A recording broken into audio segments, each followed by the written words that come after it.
நெட்டுக்கு படிமா. ஒரு விமானம் 500 km/மணி வேகத்தில் பயணிக்கிறது. ஒரு விமானம் 500 km/மணி வேகத்தில் பயணிக்கிறது. என்ன கொடுத்திருக்காங்க? வேகம் கொடுத்திருக்காங்க. அடுத்த வாசி. விமானம் d தொலைவு செல்வதற்கு ஆகும் காலத்தை t of மணியின் சார்பாக வெளிப்படுத்துக. என்னென்ன கொடுத்திருக்காங்க சாமி? வேகம்னு ஒரு வார்த்தை கொடுத்திருக்காங்க. t என்னது? தொலைவு. இன்னொரு வார்த்தை நேரமா காலம் கொடுத்திருக்காங்க. காலம் கொடுத்திருக்காங்க. காலம்னாலும் நேரம்னாலும் ஒண்ணுதான்.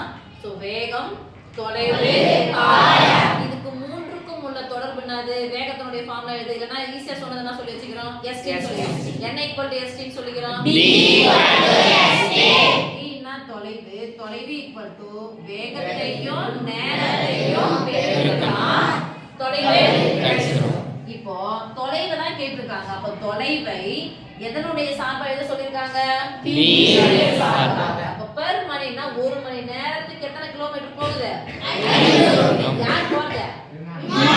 ஒரு மணி நேரத்துல 500 கிலோமீட்டர் போய் சேர்ந்துருது. அப்போ சரியா ஒரு மணி நேரத்துல 500 கிலோமீட்டர் எப்படி போக முடியுது? ரோட்ல தான் போக முடியுமா? டிராஃபிக் இல்ல. அங்க டிராஃபிக்கே கிடையாது. ஒரு டிராஃபிக் வரும், ஏர் டிராஃபிக் மட்டும் தான் வரும். மேகங்கள்லாம் நிறைய சூடு இருக்கு, அது மாதிரி மட்டும் தான் இருக்கும். காத்து நல்லா வேகமா அடிக்குது. அந்த சமயங்கள்ல மட்டும் தான் கொஞ்சம் ஸ்லோவாகும். மற்றபடி விமானம் என்ன பண்ணும்? ஸ்வைன்னு போயிட்டே இருக்கும். வெரி குட் சமம். அப்போ d = ஸ்பீட் எவ்வளவு சாமி சொல்லிட்டாங்க? 500 மணிக்கு. அப்ப மணில t இன் சார்பாக வெளிப்பட சொல்லிட்டாங்க. அப்ப t = 500 t. ஓகே? சாமி யூக்ளிட்டின் வகுத்தல் வழிமுறையை பயன்படுத்தி 40 மற்றும் 16 ஆகியவற்றின் மீபோவா காண்க. 40 மற்றும் 16 மீபோவா காண்க.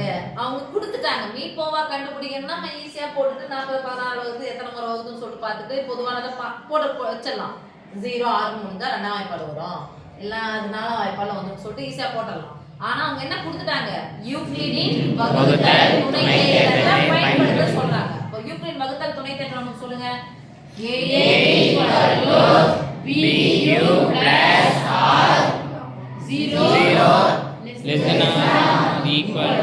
or equal என்றா சரி 0 less than or equal to r less than or modulus of b.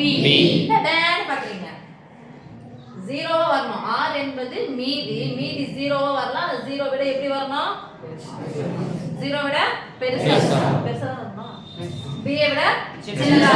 0 less than or equal to r less than modulus of b. அப்ப a ன்றது என்னன்னா ஒரு பெரிய எண். எந்த எண்ணை வகுக்க போறோம்? பெரிய எண்ணை தான் சின்ன எண்ணால வகுக்க போறோம். அப்ப 40 a, b என்பது யாரு? 16. q என்பது ஈவு, r என்பது மீதி. பெரிய எண், சின்ன எண், பெரிய எண், சின்ன எண், இது ஈவு, இது மீதி.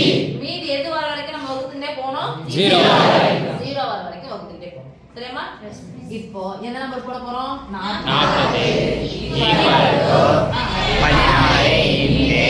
b இன்ட் தான அது. 40ல எத்தனை 16 இருக்கு? 2 16. திரும்ப 2 16 எவ்வளவு சாமி? 32. 40ல 32 போச்சா மீதி எவ்வளவு இருக்கும்? 8 கூட்டணும் தானே? பிளஸ் 8 மீதி comma r not equal to 0. r என்னன்னு சொன்னோம்? மீதி. ஏதோ வரல 0 வரல. அது வரைக்கும் என்ன பண்ணனும்? 0 வர வரைக்கும் போட்டு வைக்கணும். அடுத்து யாரை கொண்டு வந்து முன்னாடி வைக்கணும்? 16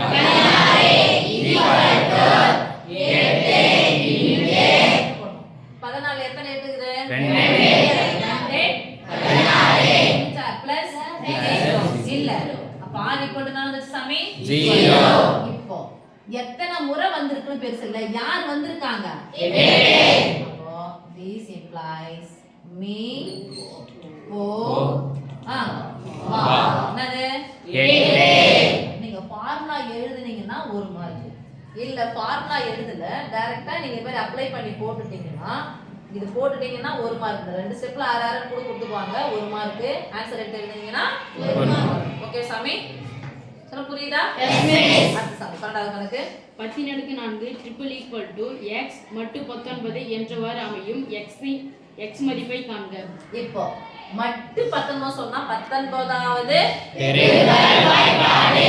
x இந்த பக்கம் வந்துச்சுன்னா மைனஸ் x 10 அடுக்கு 4னா 0 எத்தனை முறை போட போறோம் 4 முறை போட்டுக்கலாம் 1 2 3 4 பிளஸ் x இந்த பக்கம் வந்துச்சுன்னா மைனஸ் ட்ரிபிள் ஈக்குவல் டு நாம வெறும் ஈக்குவல் மட்டு 19 எத்தனை மடங்கு அப்படிங்கிறது ஓகேவா 19வது பெருக்கல் ஒண்ணும் இல்ல 10,000 19ஆல என்ன பண்ண போறோம் வகுக்கணும் இப்போ n மட்டும் வேணும்னா வகுக்கணும் ஏதோ நம்பர் வந்து கழிக்கிறோம் கழிச்சிட்டா அது எதனுடைய மடங்கா இருக்குமா 10,000 மடங்கா இருக்கும் மீன்ஸ் அதுக்கு நம்ம 100 வச்சே கழிச்சிடலாம் எதுக்கு இவ்வளவு தூரம் போறீங்கன்னா அதுவே நம்ம 10,000 வச்சு கழிச்சு போட்டுக்கலாம் பாருங்க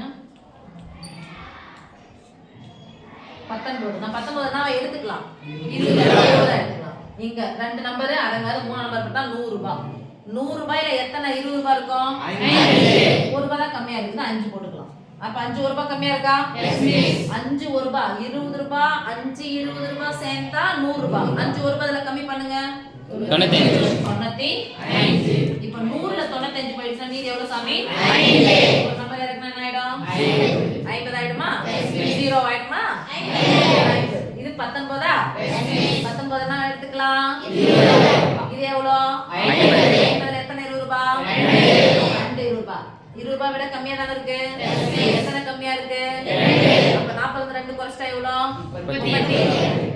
37 40 ரூபாய் கணக்கு வச்சீங்கன்னா 10 ரூபாய் ஒரு 2 ரூபாய் எக்ஸ்ட்ரா சேர்த்தா எவ்வளவு இப்போ இறக்குனா எவ்வளவு சாமி 120 இப்போ இது 120 அப்படியே இருக்கட்டும் இது 20 ரூபாய் எத்தனை முறை சாமி வரும் ஒரு முறையா அவளுங்க அப்படி கையை இப்படி வச்சாங்க ஒரு முறை எத்தனை முறை சாமி இருக்கும் அப்போ 6 1 ரூபாய் கம்மியா இருக்குமா அப்ப 6 1 ரூபாய் கம்மியா இருந்துச்சு எவ்வளவு 114 மீதி எவ்வளவு சாமி 6 இந்த 6 தான் என்ன பண்ண போறோம் கழிக்கணும் ரைட் எஸ் மிஸ் தெரிஞ்சிச்சுனா this implies x equal to r x equal to r okay miss வடிவத்த முக்கோணங்கள் ABC மற்றும் PQR இன் சுற்றளவுகள் முறையே 36 சென்டிமீட்டர் மற்றும் 24 சென்டிமீட்டர் ஆகும். PQ 10 சென்டிமீட்டர் எனில் AB ஐ காண்க. ஓகே சார் சுற்றளவு கொடுத்திருக்காங்க ரெண்டு விஷயம் கொடுத்திருப்பாங்க ஒன்னு முக்கோணத்தின் சுற்றளவு இல்லனா என்ன கொடுப்பாங்க பரப்பளவு என்ன முக்கோணம் அது வடிவத்த முக்கோணம் கணக்கு படிக்கும்போது காதை கவனிக்கணும் காது அதுதான் இருக்குது பாத்துக்கோ வடிவத்த முக்கோணத்துல சுற்றளவு கொடுத்தா எப்படி போட போறோம் பரப்பளவு கொடுத்தா எப்படி போட போறோம் சுற்றளவு கொடுத்துட்டாங்கன்னா முக்கோணம் ABC இன் சுற்றளவு முக்கோணம் ABC இன் சுற்றளவு முக்கோணம் PQR இன் சுற்றளவு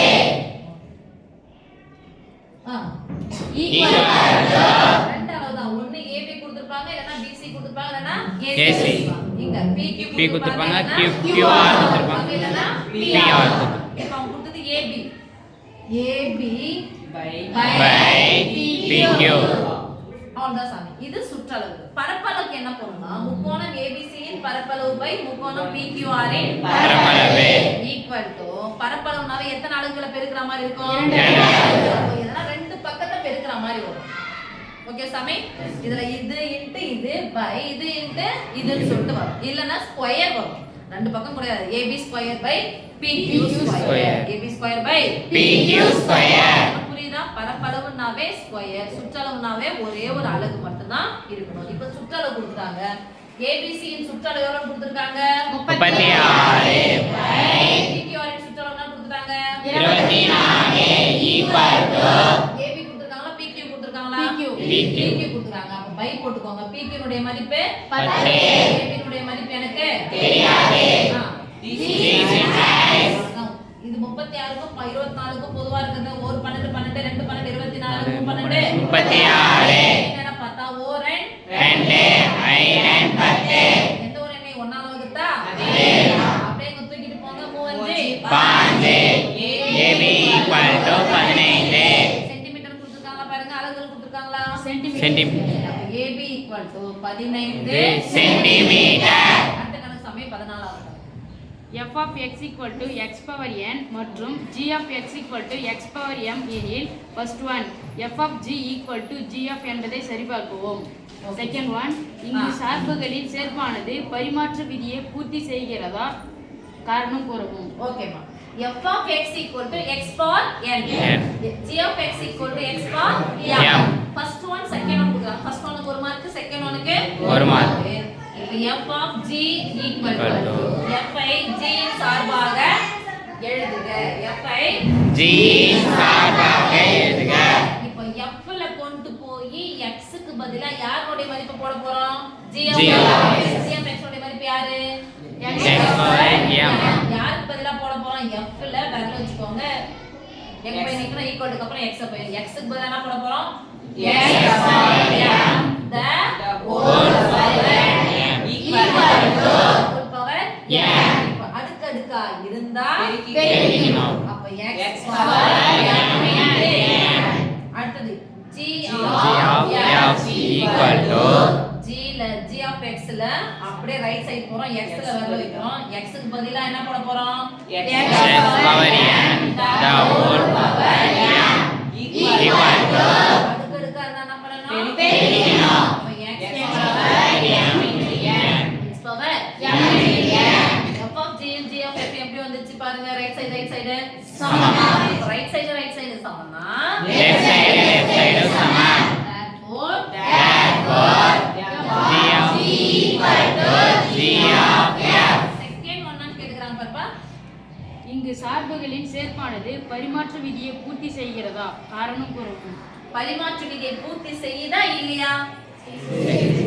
f of g போட்டாலும் g of f போட்டாலும் எப்படி வருது? சமமா. பரிமாற்று விதியை நிறைவு செய்கிறது. ஆமாம், ஆம், நிறைவு செய்கிறது. ஆம், நிறைவு செய்கிறது. காரணம் கூறுகன்னு கேக்குறாங்க. என்ன கேக்குறாங்க சாமி? காரணம் கூறு. காரணம் கூறுகன்னா இந்த ஏன் வந்து பூர்த்தி செய்து கேக்குறாங்க. x னுடைய அடுக்குகள் எப்படி இருக்கு பாருங்கப்பா. x னுடைய அடுக்குகள் இந்த x அடிமானங்கள் ஒரே மாதிரி தான் இருக்கு. அடுக்குகளை பொறுத்த வரைக்கும் இது வேற இருந்தாலும் அந்த அடுக்குக்கு மேல அடுக்கு போகும்போது என்ன ஆயிடும்? அடுக்குக்குறி விதியின் படி அது எப்படி ஆயிடுச்சு? சமமாக ஆயிடுச்சு. ஓகே சாமி.